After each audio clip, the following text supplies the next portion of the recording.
তাহলে এটা হচ্ছে না।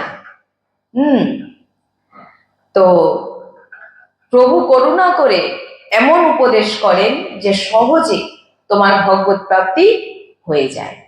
যখন প্রভু দেখেন যে আপনার সামনে অনেক বাধা বিঘ্ন ঘটছে, আপনি সেটাকে মেনে নিয়েও আপনি এগিয়ে যাচ্ছেন, আপনি শ্রীজিকে ভুলছেন না, আপনি লাডলিকে ছাড়া অন্য কিছু দেখছেন না, আপনি প্রভুকে ছাড়া অন্য কিছু চিন্তা করছেন না, বলছেন তখন এইভাবে প্রভু আপনাকে বলছেন করুণা করে এমন উপদেশ করেন যে আপনার যেন সহজে ভগবত প্রাপ্তি হয়ে যায়। যিনি মনে করছে আমি প্রভুকে চাই, ধন্য তার জীবন, যতক্ষণ তোমার মধ্যে খিদে না হবে। হ্যাঁ দেখুন, খিদে পাওয়ার আগে আপনার আগের যে খাবারটাকে তো হজম করে নিতে হবে, হজম করতে হবে না। এখানে বলছেন যিনি মনে করছেন আমি শুধু প্রভুকে পেয়ে আমি ধন্য, আমি আমি প্রভুকে পেয়ে গেছি আমার জীবনে, যতক্ষণ আমার মধ্যে এমন আমি প্রভুকে পেতে চাই বা আমি প্রভুকে পেয়ে গেছি এইরকম খিদে যতক্ষণ না আপনার ভিতরে আসবে। কিন্তু আমাদের বদ হজম হয়ে আছে কিসে না, অনন্ত জন্মে যে পাপ আছে না ওইগুলো এখনো আছে, ওই জন্য তো খিদে পাচ্ছে না। যখন ভজনের খিদে শুরু হবে, ভজন ছাড়া নাম ছাড়া আপনার আর কোনো কিছু ভালো লাগবে না, যখন আপনার সৎসঙ্গ ছাড়া কোনো কিছু ভালো লাগবে না, আসল ভজন তখনই শুরু হচ্ছে আপনার। কি বলেন? তাই এরকম প্রশ্ন আসে না যে ভজনে মন লাগে না, বলছেন এই কারণেই মন লাগে না কারণ আমাদের ভজনের খিদে নেই। তোমার ভগবত প্রাপ্তির ইচ্ছে নেই, ভজন করতে হৃদয় থেকে যতক্ষণ না আপনি ডাকবেন আপনার ভগবত প্রাপ্তি কিন্তু হবে না।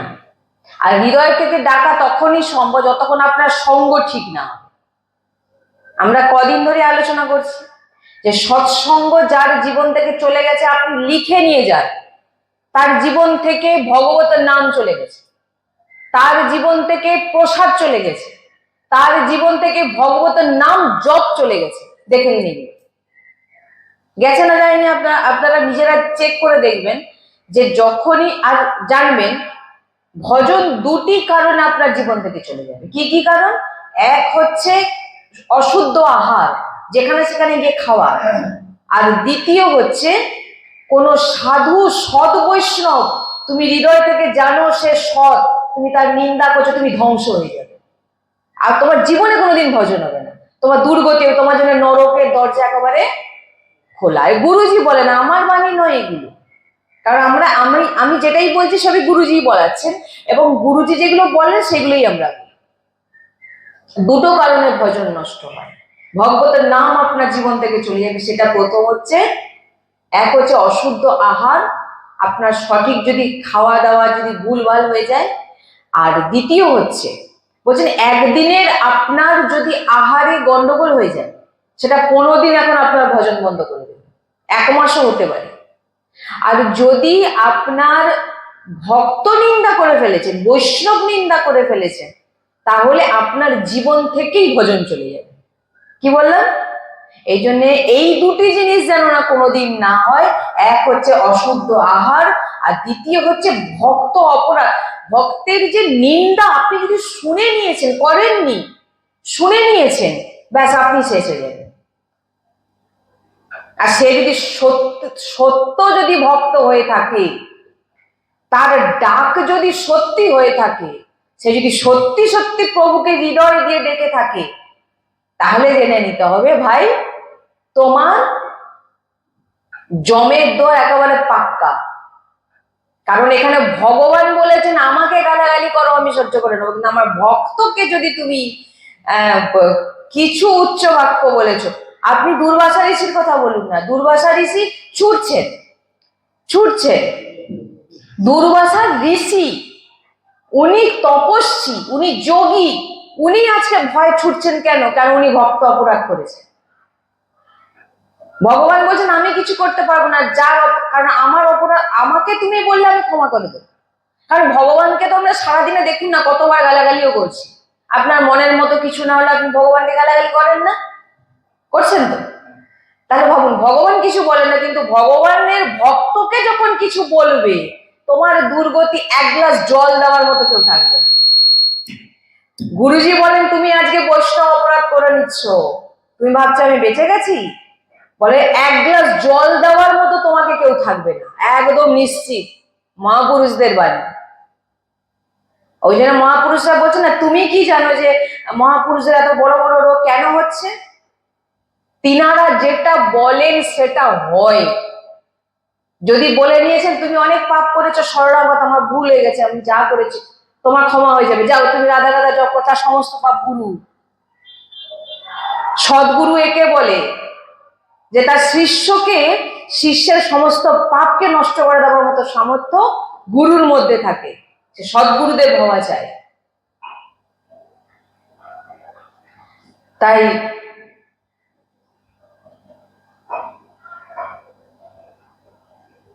তুমি একটা জিনিস দেখুন, গুরুজি বলেন যদি আপনি জেনে থাকেন যে এ সৎ, যদি আপনি জেনে থাকেন এ ভজন সত্যিকর ভজন করছে এবং আপনি তার নিন্দা করে ফেলেছেন, এইখানে কিন্তু আপনি একেবারে মূল থেকে উপড়ে যাবেন। মানে এটা সাধু সন্তের বাণী। আমি মানে গুরুজির এই কিছুদিনের সৎসঙ্গে আমরা এইগুলো পেয়েছি, মহামূল্যবান বাণী। এগুলোকে ধারণ করে নেবেন। জীবনে ভজন না হোক ঠিক আছে, ভক্ত অপরাধ যেন না হয়। ভজন করতে পারছেন না ঠিক আছে, কিন্তু ভক্ত অপরাধ, কার কোনো শুদ্ধ ভক্তের অপরাধ যদি করে ফেলেছো, তাহলে জেনে নিতে হবে তোমার জন্য নরকের দুয়ার পাক্কা। শুধু নরক নয়, মৃত্যুর পরে নয়, মৃত্যুর আগে জল দেওয়ার মতো কেউ থাকবে না, গ্যারেন্টি লিখে নিয়ে যান। এটা মহাপুরুষ বলছেন, ভক্ত অপরাধ যে করবে তার কিন্তু কোনো ক্ষমা নেই। আর যদি সে সদ্গুরু হয়ে থাকে, সে যদি চুপ করে তোমার কথা সহ্য করে নেয়, মানে তার কথা আর বলার কি। কারণ যিনি সৎ ভক্ত হবে তিনি মুখের সামনে আপনার সামনে এসে ঝগড়া করবে না, করবে? সে কি করবে? কি করবে? হাসবে, কারণ প্রভুই আমার সামনে লীলা করছে। আর যে করছে তার তার গতি, ওই যে বললাম না যে গুরুজি একটা চরিত্র আমাদের অনেকবার শুনিয়েছেন। সেই চরিত্রটা হচ্ছে এক জমিদার ছিল। জমিদার খুব অত্যাচারী ছিল আর কি। মানে কারো যদি নতুন বউ আসে বা ঘরের মেয়েকে দেখলেই তুলে নিত, আর যত সম্পত্তি আছে সবার লিখে নিত। এমন ছিল, হেসা নিয়ে যেখানে দেখবে সেখানে কুপিয়ে মেরে দেবে যাকে, যার উপর রাগ হবে। বলে একটা সময় একটা ব্রাহ্মণ গেছে, গিয়ে বলছেন যে আমার এই যে জমি সম্পত্তিটা আছে, আর এই সম্পত্তিটা আমার মেয়ের বিয়ের জন্য লাগবে, আপনি কৃপা করে দিয়ে দিন। তখন বলে, না, এখানে একটা কোনো কিছু এখান থেকে তুমি পাবে না, যতক্ষণ না তুমি আমার যে জিনিসটা সেটা আমাকে দিতে হবে, তারপর তুমি পাবে, নাহলে এখান থেকে কোনো সম্পত্তি তোমাকে দেওয়া হবে না। বলে ঠিক আছে। ব্রাহ্মণ দাঁড়িয়ে দাঁড়িয়ে কাঁদতে কাঁদতে, কারণ সে তো নিরুপায়, তার তো কিছু করার নেই, চলে গেলে। ওই যে ব্রাহ্মণের চোখের জল পড়েছে, আর এতদিন সে যা কর্ম করে এসছে, দুটো মিশার পূর্বের কর্ম দেখবেন। যারা ভগবত মার্গের পথিক না হয় তারা খুব সুখে। কেন সুখে? কারণ ভাগবতিক একটা বিধান আছে, যারা ভগবত মার্গে নেই তাদের প্রথমে তাদের পূর্বের যে কর্মগুলো আছে তাদেরকে দিয়ে দেওয়া হয়। আর ভাগবতিক মার্গে যখন আপনি চলবেন, আপনার পূর্বে যে পাপগুলো ছিল সেগুলো আগে আপনাকে নষ্ট করানো হবে। এইবারে যারা ভগবত মার্গের পথিক নয় তারা খুব টাকা পয়সা কামাচ্ছে, ও বাড়ি গাড়ি, কোনো অসুবিধা নেই, কিন্তু যখন তার পূর্বের পূর্ণ শেষ হয়ে যাবে, ওই যে বললাম এক গ্লাস জল দেওয়ার মতো কেউ থাকবে না। তো সেই জমিদারের কি হয়েছে, এডস ধরা পড়ল। গুরুজি নিজের সেই সময় গুরুজিরাও দেখেছেন, গুরুজি দেখা জিনিসই আমাদেরকে মানে বলেছেন যে এডস ধরা পড়লো। কিছুদিনের মধ্যে সে মারা গেল। এবং তার যে স্ত্রী ছিল, তার যে বউ আর ইত্যাদি, তার ভাইয়ের যারা পরিবারের যত সদস্য ছিল, বলে 2-3 বছরের মধ্যে পুরো ফ্যামিলি ধ্বংস হয়ে গেল। কেন? প্রথম তো দুষ্কর্ম, আপনার খারাপ কর্ম আপনাকে শাস্তি দিয়েই ছাড়বে, এক। আর দ্বিতীয় হচ্ছে ভক্ত অপরাধ। আপনি ভাববেন না ভক্ত দুর্বল, ভক্তের পিছনে কে আছেন জানেন তো? পিছনে বলছি, ভক্তের সামনে কে আছেন জানেন তো? তার ইষ্ট আছে। একটা গরু আর একটা বাঘ পাঁকে পড়ে গেছে। বাঘ প্রচুর চিৎকার করছে, বাঁচাও বাঁচাও, কিন্তু গরু চিৎকার করছে না, গরু চুপচাপই পড়ে আছে। তখন বাঘ বলছে যে কি রে, তুই চিৎকার করছিস না বাঁচার জন্য? বলে আমার চিৎকার করার দরকার নেই তো, কারণ আমার সন্ধ্যা অন্ধকার পড়লে আমার মালিক এসে যাবে আমাকে নিয়ে যাওয়ার জন্য, কিন্তু তুই তো, তোর তো কিচ্ছু নেই, তুই ওই ঢুকে তুই মর, তোর মালিক নেই। গুরু আছে সব সময়, এক। আর দ্বিতীয় হচ্ছে ইষ্ট সব সময় আগে চলছে। বিপত্তি বাধা সব আসবে, কিন্তু সেখান থেকে বার করাবেন কিন্তু তার ইষ্ট। কেন? সামনে তিনি বিরাজমান, যা কিছু খারাপ কিছু ঘটবে জীবনে তিনাকে ছুঁয়ে কিন্তু ভক্তের কাছে যাবে। কি বললাম? তিনি দেবেন, আবার তিনি উদ্ধার করবেন। কিন্তু যার মাথায় ইষ্টের কৃপা নেই, নিজের বিপদ নিজেই সামলা। এই কারণে যে সৎসঙ্গ, নাম জপ, বারবার আমি বলে এসেছি, কোনো সাধন না করতে পারেন, এই দুটো যেন আপনার জীবনে না যেন থাকে। আর ভক্ত অপরাধ, অশুদ্ধ আহার, এই দুটো জিনিস যেন আপনার জীবনে কখনো না হয়। আপনার একটা ভুলভাল খাওয়া খেয়ে নিলেন, আপনার অনেক দিনের ভজন নষ্ট করে দেবে।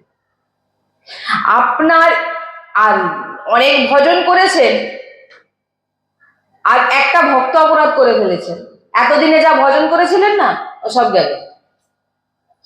এই জন্যে যে এগুলো হচ্ছে আন্তরিক বৃত্তি, এগুলো ভিতর থেকে ভক্তি, বাইরের বিষয় নয়। আমি বারবার বলে থাকি, দেখবেন ভক্তি চুপে চাপে করো, দেখানোর কোনো প্রয়োজন নেই আমি অনেক বড় ভক্ত। তুমি তোমার ভজন চালিয়ে যাও। আর ভজন যতক্ষণ না আপনার জীবনে সৎসঙ্গ থাকবে, যতক্ষণ না আপনার জীবনে নামজপ থাকবে, ততক্ষণ আপনি এই যে ভজন করার বৃত্তি বলা সেটা আপনার ভিতরে কিন্তু আসবে না। কেবল আর কেবল এই জন্য কি চঞ্চল হবেন না। এই যে চঞ্চল ভাব একটা আমরা বুঝতে পারি এখানে, এই যে চঞ্চল ভাব, এই চঞ্চল ভাব যদি আমাদের ভিতরে থাকে তাহলে আপনার সৎসঙ্গে মন লাগছে না। আর সৎসঙ্গে মন কেন না লাগে? আপনার দ্বারা কোনো অপরাধ হয়ে গেছে, সারাদিন আপনি কিছু না কিছু একটা করেছেন যার জন্য আপনার সৎসঙ্গে মন বসছে না। এই জন্য নিজেকে সবসময় স্থির রাখো। কোথাও কারোকে কিছু কথা বলতে গেলে 5 বার ভেবে কথা বলো। কাউকে আমি খারাপ কিছু বলে ফেলছি না তো, কারোকে আমি দুঃখ দিয়ে ফেলছি না তো, এগুলোকে রাখ। এই তো সাধারণ মানুষের কথা বলা হচ্ছে, যে সাধারণ মানুষকেও তুমি দুঃখ দিয়েও কথা বলবে না। আর এই তো ভক্তকে দুঃখ দেওয়ার ব্যাপার তো সে অনেক, তার লেখা তো উপরে হবে। কি বললাম? তার লেখা অন্য জায়গায় হবে, তার রেজিস্টার খাতা আলাদাই তোলা আছে, তুমি কি করেছো না করেছো। এই তো সাধারণ মানুষকে দুঃখ দিলে সেটার কথা বলা হচ্ছে, এখানে তো ভক্তের কথা বলিনি এখন।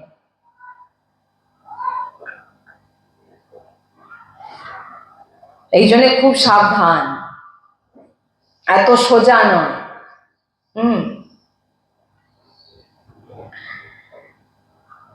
তাই জন্য আমাদের চিত্তবৃত্তিকে সবসময় যাতে প্রিয়তমের চরণ থাকে এটাই মানে রাখতে হবে।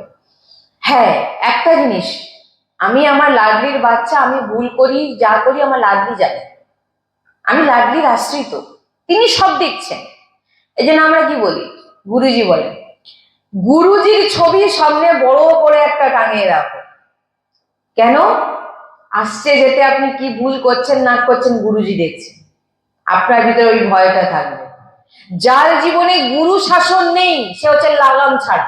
দেখুন আপনি আছে, কি বললাম, যার জীবনে শাসন নেই, গুরু শাসন নেই, তার তার জীবন হচ্ছে ছাড়া, সে যা মনে করছে তাই করছে, সে কোনোদিন এক জায়গায় স্থির থাকে। কিন্তু যার জীবনে গুরু শাসন আছে, বলছেন একজন বলছেন যে আমি গুরুজি আপনার থেকে অনেক দূরে থাকি, কিন্তু যেন মানে তিনি তার গুরুজির কথা বলছে, গুরুজির কাছে এসে বলছে, কিন্তু আমি যখন ঘুমিয়ে থাকি তখন যেন আমাকে মনে হয় আমার গুরুজি আমাকে শাসন করছে। তখন গুরুজি বলে তোমার আহো ভাগ্য যে তোমাকে গুরুজির তার নিজের শাসনের রেখে তোমাকে কৃপা করছে, তোমার ভগবত প্রাপ্তি নিশ্চিত।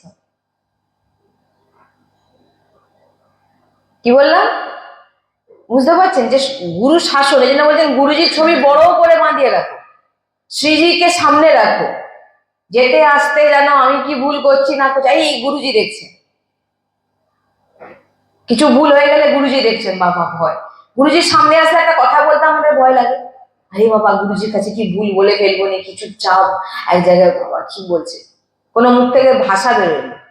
আর সেই সেই প্রকট স্বরূপ গুরুজি বিরাজমান আমার আমার গৃহে বিরাজমান, নিজে গুরুজির ছবিকে চিত্রপটকে সামনে বড় করে বাঁধিয়ে রাখুন আর গুরুজির দিকে দেখুন, আরে বাবা কোনো ভুলে যাচ্ছে না তো, গুরুজি কিন্তু দেখছেন। গুরুজি বলেছেন এরকম, গুরুর অনেক মহিমা মাহাত্ম্য দেওয়া আছে এখানে, গুরুকে সাধারণ ভাববেন না।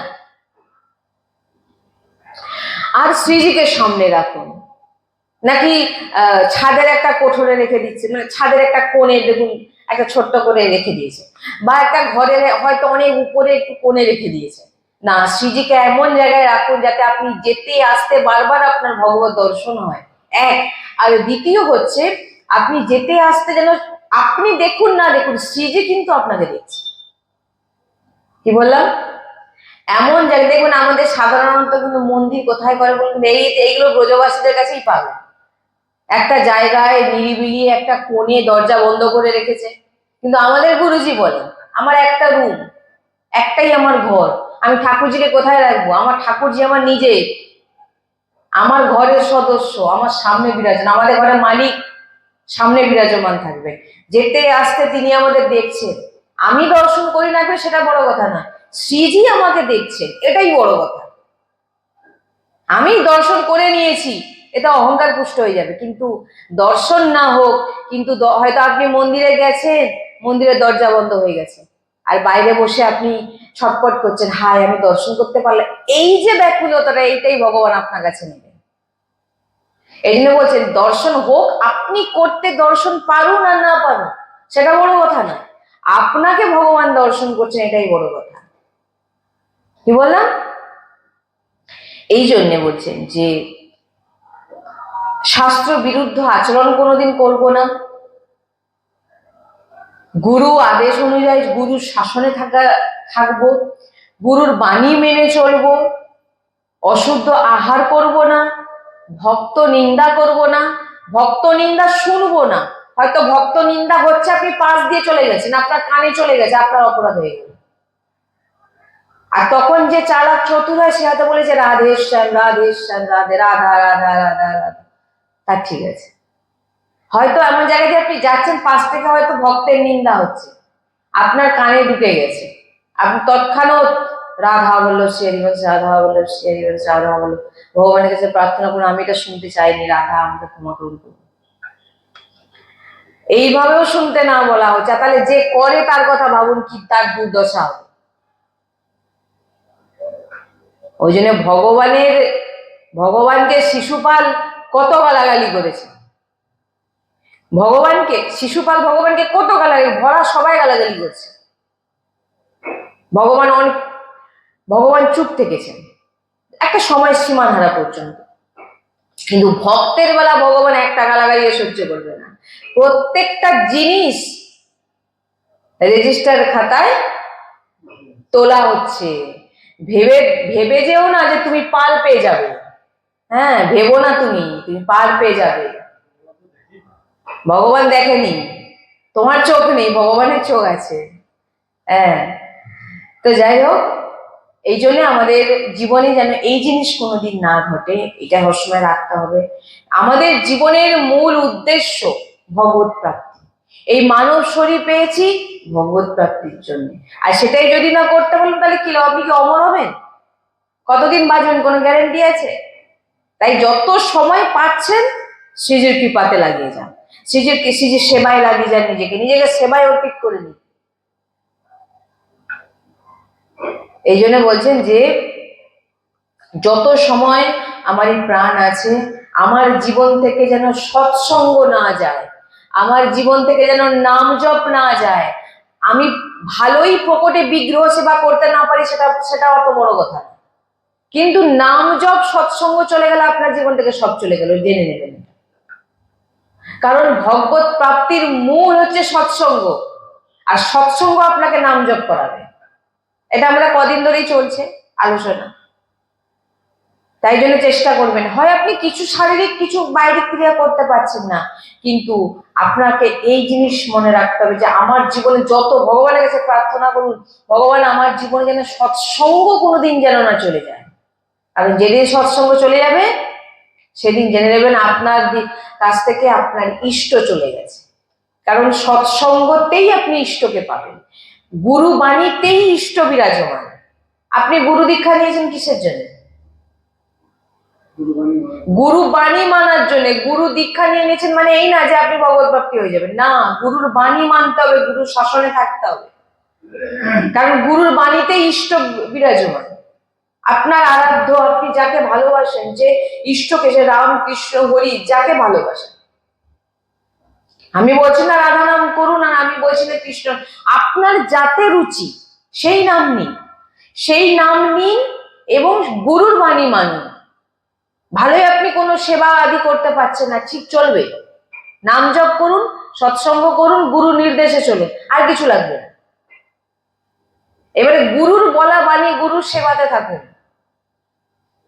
গুরুজি তো বলছেন যত দূরে তুমি থাকো না কেন, তুমি যদি আমার বাণী মেনে নিয়েছো, তোমার বুদ্ধির মধ্যে আমি বিরাজমান, মানে গুরু বিরাজমান। গুরু কোনো শরীর নয়, গুরু হচ্ছে তত্ত্ব, গুরু হচ্ছে পরব্রহ্ম। গুরুকে পরব্রহ্ম বল, যে তোমাকে নাম দিয়েছে, ভগবত নাম দিয়েছে, ভগবানকে চিনিয়েছে। যতদিন গুরু তোমার জীবনে ছিল না, তুমি ভগবানের সম্পর্কে কিছু, সবাই আমরা রাধা কৃষ্ণ জানি, কিন্তু যবে গুরুচরণ আশ্রয় হয়েছে, যবে গুরুজির বাণী শুনেছি, তবে থেকে আমরা রাধারানীকে জেনেছিলাম, আমরা রাধারানীকে জানতাম না। আমরাও ছোটবেলা থেকেই ভগবান শ্রীকৃষ্ণকে পাবো, ভগবান শ্রীকৃষ্ণ সবসময় রামকৃষ্ণ রামকৃষ্ণ গোপাল ইত্যাদি নাম নিয়েছি, কিন্তু রাধারানীকে আমরা তবেই জেনেছি যবে আমরা গুরু শরণাশ্রিত হয়েছি। চিনায় গুরু ইষ্টকে, নাহলে আপনি ইষ্টকে, এই যে আমরা রাধারানীর সম্পর্কে কিছু জানতামই না, রাধারানী কি, রাধারানী নাম নিলে কি হয়, এগুলো আমরা জানতামই না। সব গুরু চরণে আশ্রিত হওয়ার পর সবকিছু জানতে পেরেছি। গুরু বিন ভাবানিধি তারে না কই, ভেবে নিয়েছ গুরুর বিপরীত আচরণ করে আমার ভগবত প্রাপ্তি হবে? অসম্ভব, কোনোদিন হতে পারে না। তো তাই বলছেন সমস্ত শাস্ত্রের ফল স্মৃতি জাগ্রত করা, অর্থাৎ আপনার যে চিন্তনকে, আপনার যে ভাবনাকে, আপনার যে আন্তরিক বৃত্তি প্রভুর সঙ্গে, প্রভুর চিন্তা করা হচ্ছে, এটাই হচ্ছে সমস্ত শাস্ত্রের সার, সমস্ত শাস্ত্রের ফল। যত শাস্ত্র পড়ছেন আপনাকে একটাই দেবেন, অনন্যাস চিন্তে অন্তমা, নিরন্তর আমার চিন্তন করো, এটাই হচ্ছে মেন জিনিস। নিরন্তর চিন্তন নেই, বাইরিক আপনি অনেক সেবা করছেন, কোনো লাভ হবে না। কারণ ভগবান আপনার দেহের সঙ্গে কোনো কানেকশন নেই। কালকেও বলছিলাম, ভগবানের সঙ্গে কানেকশন আমাদের এই ভিতরের মন বলুন আর চিত্তবৃত্তি বলুন, এটার সঙ্গে কানেকশন ভগবানের। হ্যাঁ, তাই স্মৃতি জাগ্রত, সমস্ত শাস্ত্রের ফল হচ্ছে স্মৃতি জাগ্রত করা, ভগবানের নাম, ভগবানের লীলা, ভগবানের গুণ, এগুলো সব গুরুর চরণে বসে, হ্যাঁ, শ্রবণ করে। এই গুরুর চরণে বসে কেউ যদি একটি মালা বসে বসে চিন্তন করতে করতে জপ করে, বলছেন কানেকশন আসবে গুরুর ভিতরের সঙ্গে তার শিষ্যের কানেকশন। এখান থেকে আমরা যা যা করছি গুরুজির নির্দেশে হচ্ছে। কি বললাম? রাধা কৃপা ধামে যা যা হচ্ছে সব গুরুজির নির্দেশে হচ্ছে। গুরুজি যা যা বলছে, গুরুজির হৃদয় যা যা চলছে, সেটাই এখান থেকে বলা হচ্ছে।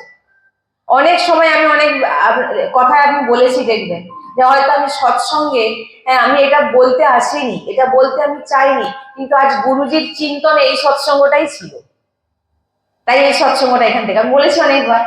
এটা আমি নিজে অনেকবার অনুভব করেছি। আর গুরুজির হৃদয়, গুরুজির ভিতরে যেটাই চলছে সেটাই কিন্তু এখান থেকে সেটা বলা হচ্ছে, গুরুজি বলছে।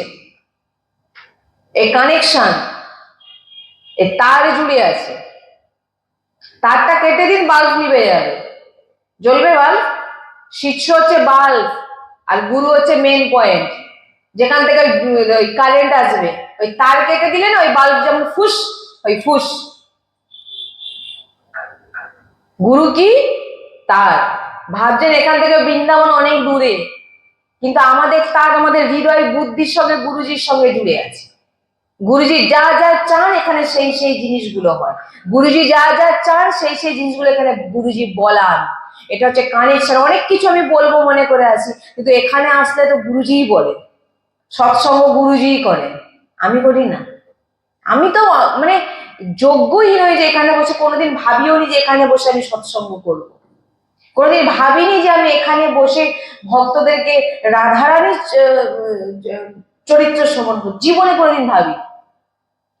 আর আমার কোনোদিন ভাবনায় ছিলও না যে আমি সৎসঙ্গ শ্রবণ না করব। তাহলে আজকে এই জায়গায় বসে সৎসঙ্গ আমাকে কে করাচ্ছে? গুরুজি। আমি শুধু দেহ হিসাবে বসে আছি, ভিতরে কিন্তু এক আলাদাই শক্তি কাজ করে, এক আলাদাই শক্তি কাজ করে। সে কাজটা বৃন্দাবনের সঙ্গে কানেকশন হয়ে আছে। এত সোজা জিনিস নয়। এখান থেকে যদি একবার রাধা বলে থাকে, গুরুজি বলাচ্ছে। এখান থেকে যদি একবার এইটা আজকে তোমরা এইটা করবে যদি বলে থাকি, গুরুজি বলছে, আমি নয়। কারণ আমি কারোকে উপদেওয়া, দেখুন উপদেশ কাউকে দিতে গেলে তার তো যোগ্যতা চাই, সেই যোগ্যতা আমার মধ্যে নেই। তাই উপদেশটা কে দিচ্ছে? গুরুজি দিচ্ছে। আমার মধ্যে উপদেশ দেওয়ার মতো কোনো যোগ্যতা নেই, সবই গুরুজি। গুরু কৃপা, গুরু কৃপা ছাড়া কোনো কিছু সম্ভব নয়। তাই নিজের এই ভিতরের স্মৃতিকে জাগ্রত করুন, গুরু চরণাশ্রয় থেকে সেবা করে গুরু। আর সমস্ত শাস্ত্রের ফলই বলা হচ্ছে অনন্যাস চিন্তে অন্তমম, নিরন্তর আমার চিন্তন করুন। দেখুন আপনার নিরন্তর চিন্তা সংসারে এটা করব, ওটা করব, সেটা করব, হয়তো কাজও বাকি আছে, পটল তুলবে, গেল,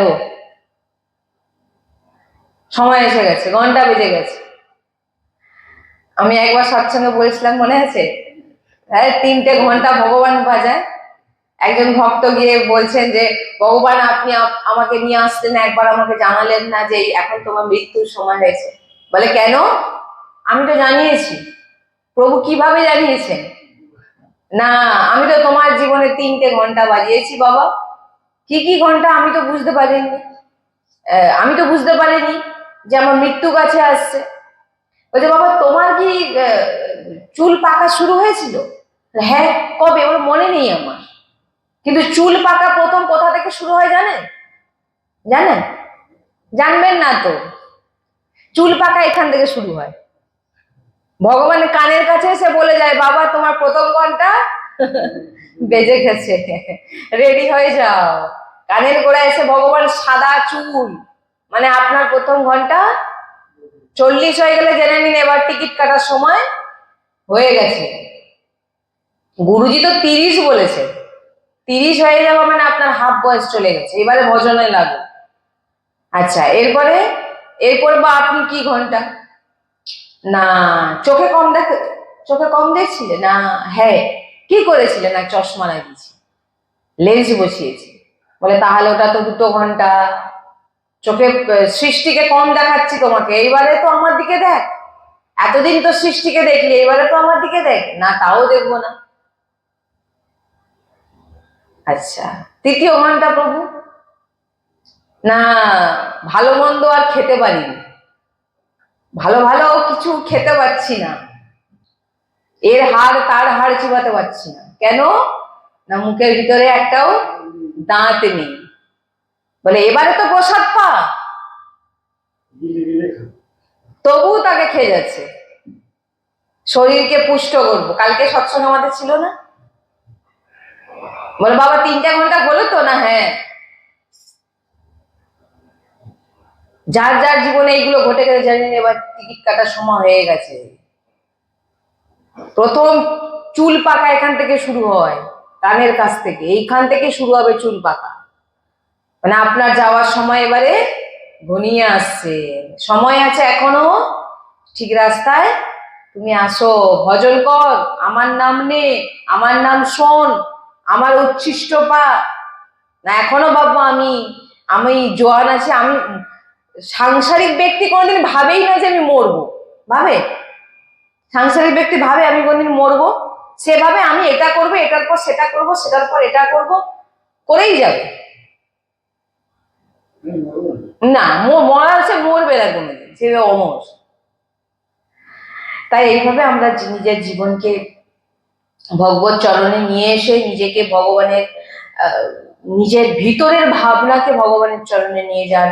রাধা রাধা, আপনার যে নামে রুচি হয় সে নাম জপ করুন, যে কোনো একজনের সৎসঙ্গ শুনুন, তাহলে আপনার নিষ্ঠা বাড়বে। যে কোনো, আর কারোর শোনার দরকার নেই, যে কোনো একটি মহাপুরুষের শুনলেই আপনি উদ্ধার হয়ে যান। যে কোনো মহাপুরুষ, এর একটু তার একটু শুনলে কি হবে, মানে কি, যে যার মার্গ আলাদা, যে যার রাস্তা, যে যার পদ্ধতিতে সে তার ভগবত পাবে। সব রাস্তাই ঠিক, যে কোনো একটি রাস্তা ধরে নিন, যে সেই রাস্তা অনুযায়ী চলুন, আপনার ভগবত প্রাপ্তি হয়ে যাবে।